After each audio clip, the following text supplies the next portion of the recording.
parti, on se retrouve pour faire des bagels. Alors est-ce que vous avez déjà fait des bagels? Là c'est l'été, il fait beau, c'est bientôt le printemps. Donc là j'ai préparé ma pâte à bagels en cooking. Et donc là des gaz, je fais une grande boule avec et je vais pouvoir faire 12 bagels. Alors comment on fait les bagels? Et qu'est-ce qu'on a besoin comme matériel? Donc vous avez besoin de votre balance parce que chaque bagels va faire 70 grammes très exactement. Vous avez besoin de votre râpoir. Vous avez besoin d'une planche, d'une toile cile-pâte avec une plaque alu et pour la cuisson d'une toile cile-plein avec une plaque alu. Si vous avez qu'une plaque alu, ça suffira hein, parce que vous allez pouvoir switcher entre les deux.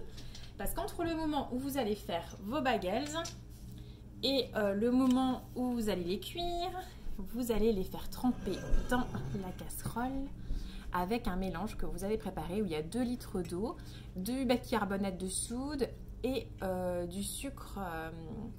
C'est pas de la cassonade, c'est du sucre brun, donc de la vergeoise ça s'appelle. Et donc ça va permettre de colorer vos bagels 10 secondes d'un côté, 10 secondes de l'autre. Donc je vous mettrai la recette en commentaire. Et je vous montre maintenant plus précisément comment on va faire. Donc on va déjà préparer 12 boules de 70 grammes. C'est important de peser parce que du coup ça va vous permettre d'avoir vraiment une régularité. Donc quand vous passez à table, chacun a un bagels qui a à peu près la même taille. Ok, donc on est parti pour des pâtons qui font 70 grammes. Je vais faire 12 petits pâtons. Donc celui-là il fait 89 déjà. Hop, je suis à côté. 64 et 70. Super. Deuxième. 72, pas mal. Troisième. 60, donc je rajoute à peu près 10 grammes. Voilà, donc vous faites ça avec toutes les pâtes. Je vais vous en montrer 3 pour pas vous accaparer trop de votre temps. Je suis sur la roule pâte, donc pour travailler, vous mettez un tout petit peu de farine. Donc c'est ce qu'on appelle fleurer le plan de travail. Pas besoin d'en mettre 3 tonnes. Et donc là, on va faire une boule parfaite. On l'aplatit. On va ramener tous les petits bouts de côté vers le milieu. Alors surtout, on ne met pas trop de farine, ça va être plus difficile à travailler si vous mettez beaucoup de farine, contrairement à ce qu'on peut croire. Donc vous avez quelque chose qui ressemble un petit peu à ça, on dirait un ravioli vapeur. Et donc là, vous allez utiliser cette partie-là de votre main, donc vous allez former un C, et vous allez poser à plat, et là vous allez bouler. Vous allez faire ça afin d'avoir vraiment quelque chose de très très rond. Donc vous mettez cette partie-là moche, on va dire, à plat. Et là, vous allez bouler. J'ai mis un peu trop de farine, du coup, je me mets sur le côté. Voilà. Et donc là, j'obtiens quelque chose de bien rond, de bien lisse. Vous voyez ce mouvement. Je mets même le pouce, hein, l'ongle de mon pouce est sur mon plan de travail. Et toute cette partie-là est sur mon plan de travail également. Donc là, on a quelque chose de bien.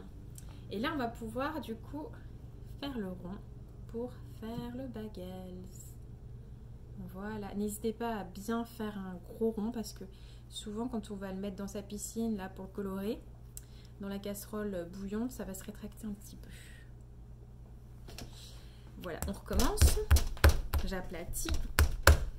Je mets vers le milieu. Hop, hop, hop, hop, hop, hop. Voilà. Je retourne. Et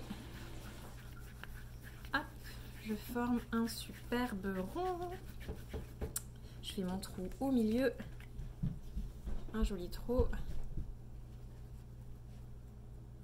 Et voilà. Et donc là, je vous en montre que 3. Ensuite, je les plonge 10 secondes de chaque côté dans ma casserole. Et ensuite, je les pose sur sile-pain et je les enfourne. Voilà, voilà, je trouve que c'est vraiment très sympa de faire des bagels. Ça change un peu du pain. Ça fait American. On peut mettre du Philadelphia dedans.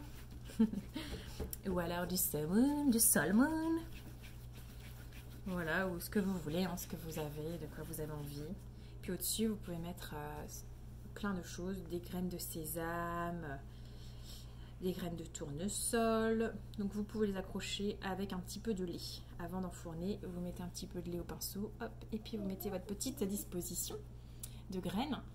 Et en plus, à partir d'aujourd'hui, il y a un mélange de graines qui est sur la boutique. Donc je vais vous mettre ça aussi en commentaire. Bon bah voilà, bon week-end!